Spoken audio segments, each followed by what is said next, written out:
السلام عليكم ورحمة الله وبركاته إن شاء الله زاري دنك الناس تماري بهنا تاريخ تملسنال بذو الحجة 10 يوم النحر يميتردو إرد كمن يمتانو نبي الله إبراهيم إن إسماعيل عليه السلام قار يه تاريخ بمن يقنانيوال ይህንን ድንቅ ታሪክ እስከመጨረሻው ድረስ ይከታተሉ። ለዚህ ቻናል አዲስ ከሆናችሁ ሰብስክራይብ ማድረጋችሁን እንዳትረሱ፣ ቪዲዮንም ላይክ በማድረግ ጀምሩ። እንደሚታወቀው ነብዩላህ ኢብራሂም አለይሂ ሰላም ከትክክለኛ ሚስታቸው ሳራ ልጅን ሳያገኙ ለአመታት ቆይተዋል። ለረጅም አመታት ማለት ነው። ሚስታቸው መውለድ አትችልም። እሳቸው ደግሞ የመውለጃ እድሜያቸው አልፎ እድሜያቸው በጣም ገፍቶ ነበር። ውስጣቸው ላይ የልጅ ናፍቆት በጣም ይንገበገብ ነበር። ልጅን ማግኘት በጣም ይመኛሉ። ከዛም አላህ ሱብሓነሁ ወተዓላ የሚስታቸው ሳራ ባሪያ ከነበረችው ሀጀር ነብዩላህ ኢስማዒልን ይወልዳሉ። ነብዩላህ ኢብራሂም ልጅን በማግኘታቸው በጣም ደስተኛ ሆኑ። ነገር ግን አላህ ሱብሓነሁ ወተዓላ ልጃቸውን ኢስማዒል ከራሳቸው አርቀው ከእናቱ ሀጀር ጋር በመካ እንዲኖሩ አደረገ። ይህ ጊዜ አባትና ልጅ ተለያዩ ማለት ነው። በዚህ ብቻ አላበቃም። እንደገና ነብዩላህ ኢብራሂም አስፈሪና ከባድ የሆነ ህልምን ያያሉ። ልጃቸው ኢስማዒል አለይሂ ሰላምን ሲያርዱ። የነብያቶች ህልም ደግሞ እውነት ነው። ነብዩላህ ኢብራሂም በጣም አዘኑ። ጸጥ ያለች ሌሊት፣ በሰማይ ላይ ከዋክብት በብርሃን ይንጸባረቃሉ። ነገር ግን በዚያች ሌሊት የኢብራሂም አለይሂ ሰላም ልብ በከባድ ሐሳብ ተሞልቶ ነበር። ኢብራሂም አለይሂ ሰላም የአላህ ወዳጅ ኸሊሉላህ ህዝቦቹ በእሳት ሲያቃጥሉት እንኳን ኢማኑን ፍንክች አላደረገ። ለዓመታት የልጅ ናፍቆት አቃጥሎት ተስፋ ሳይቆርጥ የኖረ ከረጅም ዘመን ዱዓ በኋላ ነበር አላህ አንድ ውብ ስጦታን የሰጠው። ያ ስጦታ ኢስማዒል አለይሂ ሰላም ነበር። ኢስማዒልም አደገ፣ የአባቱም ክንድ ሆነ። አብሮት ተራመደ፣ አብሮት ሰራ፣ አብሮት እየተጫወተ የልቡ ማረፊያ ሆነ። ነገር ግን አንድ ቀን ኢብራሂም አለይሂ ሰላም በህልሙ አስደንጋጭ ነገርን አየ። አላህ ያ የወደደው ልጁን እንዲያርድ አዘዘው። ምን? ያ ብዙ ዓመታት ተጠብቆ የተገኘውን ልጁን፣ ያ የልቡን ብርታት፣ ያ የአይኑ ማረፊያ። ነገር ግን የነብያት ህልም እውነት ነው። ኢብራሂም አለይሂ ሰላምም ይህ ትዕዛዝ የመጣው ከጌታው አላህ ዘንድ እንደሆነ ማወቀ። በህልማቸው ያዩትንም መለኮታዊ ትዕዛዝ ለመፈጸም ተነሱ። ኢስማዒልን እንድታጥበውና ሽቶ እንድትቀባው ሀጀርን አዘዟት። ወደ ወዳጃቸው ጋር ሲሄዱ እንዲያጅባቸው እንደሚፈልጉ ነገሯት።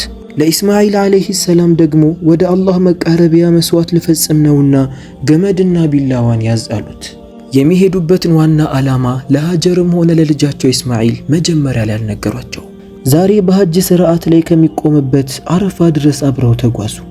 በዚህ መሃል ሸይጣን በሰው ተመስሎ ወደ ሀጀር ጋር መጣ። ልጅሽን ኢስማዒል ወዴት እንደሚወስደው ታውቂያለሽን? በማለት ጠየቃት። ወደ አንድ ወዳጁ ጋር ብላ መለሰችለት። ሸይጣንም በፍጹም ሊሰዋው ነው አላት። አይ ልጁን አብዝቶ ይወዳል ብላ መለሰችለት። ሸይጣንም ተስፋ ሳይቆርጥ ውትወታውን ቀጠለ። ለአላህ ብሎ ልጅሽን ሊያርደው ነው አላት። ትዕዛዙ የመጣው ከአላህ ከሆነ መልካም ነው፣ እንታገሳለን በማለት የጸና አቋሟን አሳወቀችው። ሸይጣን ሀጀርን ማታለል እንደማይችል ሲረዳ ወደ ኢስማዒል ጋር ሄደ። አባትህ ወዴት እንደሚወስድህ ታውቃለህን? በማለት ጠየቀው። ኢስማዒልም አለይሂ ሰላም ወደ አንድ ወዳጁ በማለት መለሰለት።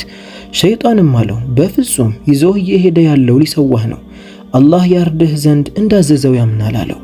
ኢስማዒልም አለ ይህንን እንዲፈጽም ያዘዘው አላህ ከሆነ በሙሉ ፍቃድና ፍቅር እንቀበላለን። ሸይጣን አሁንም በኢስማዒል ተስፋ ቆረጠ። እሱን ማታለል እንደማይችል አወቀ። ፈጥኖ ወደ ኢብራሂም አለይሂ ሰላም በመዞር አንተ አዛውንት ይህንን ልጅህን ወዴት ነው የምትወስደው? ሸይጣን በህልምህ በመምጣት አታለሃል። ያየኸው ህልም የሸይጣን እንጂ የሌላ የማንም አይደለም ይለዋል። ኢብራሂም አለይሂ ሰላምም አሉት አንተ ሸይጣን ከፊታችን ጥፋ። 7 ጠጠሮችንም አነሱና በተለያየ 3 ቦታ ላይ ወገሩት። ይህን ጊዜም ሸይጣን ፈርቶ ከቦታው ላይ ይሰወራል። የሐጅ የጠጠር ውርወራ ስርዓት ያን ቀን ተጀመረ። የኢብራሂም አለይሂ ሰላም ቤተሰቦች ለአላህ ሱብሓነሁ ወተዓላ ፍጹም እጅ በመስጠትና በመመካት እስከ ቂያማ ዕለት ድረስ ለኡማው አርአያ ሆኑ። ኢብራሂም አለይሂ ሰላም ከልጃቸው ኢስማዒል አለይሂ ሰላም ጋር ከሚና ወደ አረፋ ተራራ ላይ በመሄድ ላይ ናቸው። በሰማይ ላይ ያሉ መላእክቶች በሙሉ በጭንቅ ተይዘው ነበር። እርስ በእርሳቸው እንዲህ ይባባላሉ፣ ሱብሃንአላህ ነብይ ሊሰዋ ይዞት ይሄዳል። እዚህ ጋር ሰይዱና ኢብራሂም ዓለይሂ ሰላም ለልጃቸው ኢስማዒል የጉዞዋቸውን ትክክለኛ ዓላማ ነገሩት። ፈለማ በለገ መዐሁ ሰዕየ ቃለ ያ ቡነየ ኢኒ አራ ፊል መናሚ አኒ አዝበሑከ ፈንዙር ማዛ ተራ። ልጄ ሆይ በህልሜ ሳርድህ አየሁ። ኢስማዒልን በጥያቄ መልክ መልስ ሰጣቸው። አባቴ ሆይ ይህንን እንድትፈጽም ያዘዘህ አላህ ነውን? አዎ በማለት መለሱለት። ኢስማዒል ዓለይሂ ሰላምም ወደ አባታቸው ዘወር አሉና ያ አበቲ ፍዐል ማ ቱእመር ሰተጂዱኒ ኢንሻአላሁ ሚነ ሳቢሪን። አባቴ ሆይ የታዘዝከውን ነገር ፈጽም፣ በአላህ ፍቃድ ከታጋሾች ሆኜ ታገኘኛለህ አላቸው። ነፍሳቸውን በመስጠት በሙሉ ልብ መፍቀዳቸውን ነገሯቸው። መልሳቸው የአባታቸውን ልብ ያቀዘቀዘ ነበር። ኢስማዒል ዓለይሂ ሰላም ወደ አባታቸው ዘወር አሉና እንዲህ አሉ። አባቴ ሆይ ኑምሩድ ወደ እሳት በወረወረህ ጊዜ ታገስክ፣ በዚህም የአላህን ፍቅር አተረፍክ። እኔም የአላህን ውሳኔ በፍቅር እቀበላለሁ። ለእርሱ ስል መስዋዕት እሆናለሁ። በአላህ ፍቃድ ታጋሽ ሆኜ ታገኘኛለህ።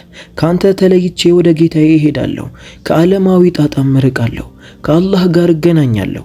የሚያሳዝነኝ ብቸኛ ልጅህን በእጅህ ሰውተህ ቀሪው ዕድሜህን በትካዜ ማሳለፍህ ብቻ ነው። አባቴ ምናለ ቀድመህ በነገርከኝ ኖሮ እናቴን በቅጡ እሰናበታት ነበር። ያ አላህ ልጄ ለእናትህ ያልነገርኳት ትቃወማለች ብዬ ስለሰጋሁ ነው አሉት። ያን ጊዜ የሚገርመው ኢስማዒል ዓለይሂ ሰላም የ7 ወይም የ13 ዓመት ዕድሜ ልጅ እንደነበሩ ተዘግቧል። ኢስማዒል ዓለይሂ ሰላም መታረጃ ጊዜያቸው ሲቃረብ አባታቸውን እንዲህ በማለት መከሩ። አባቴ ሆይ ቢላዋውን እኔ ላይ ከማሳረፍህ በፊት የምፈልጋቸው ነገሮች አሉ። እጆቼንና እግሮቼን አጥብቀህ እሰራቸው። ስቃይ ሲበዛብኝ እንዳላስቸግርህና የጌታዬን መብት እንዳላጓድል ይረዳኛል። ደሜ እንዳይረጭብህ ልብሶችህን ሰብስብ። ቢላዋውን በደንብ ሳለው፣ ነፍሴ በቶሎ እንድትወጣ አንተም ቶሎ እንድትገላገል። ቢላዋውን ይዘህ ወደፊቴ እንዳትመለከት፣ የአባትነት አንጀት የታዘዝከውን ከመፈጸም እንዳያስተጓጉልህ። ልብሴን ይዘህ ወደ እናቴ ሂድ፣ ለመጽናናት ይረዳት ይሆናል።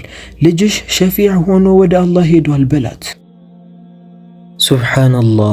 ኢብራሂም ዓለይሂ ሰላም እኒህን ቃላቶች ከልጃቸው አንደበት ሲሰሙ አይኖቻቸው በእንባ ተሞሉ። አብዝተውም አለቀሱ። እንዲህም አሉ፣ የአላህን ትዕዛዝ እንድፈጽም ምን ያህል አገዝከኝ። ቀጥለው እጃቸውን ወደ ሰማይ በማንሳት ዱዓ አደረጉ። ጌታዬ ባለሁበት ሁኔታ ትዕግስትን አላብሰኝ፣ እንግዲህ ምንም አልቀረኝም፣ አርጅቻለሁ፣ እዘንልኝ አሉ። ኢስማዒልም አለ፣ ጌታዬ ትዕግስትና ጽናትን አላብሰኝ። አባቴ ሆይ የጀነት በሮች ተከፍተዋል። መላኢኮች በነገሩ ግራ ተጋብተውና ተደናግሯቸው ሱጁድ በመውረድ አላህን ይማጸናሉ።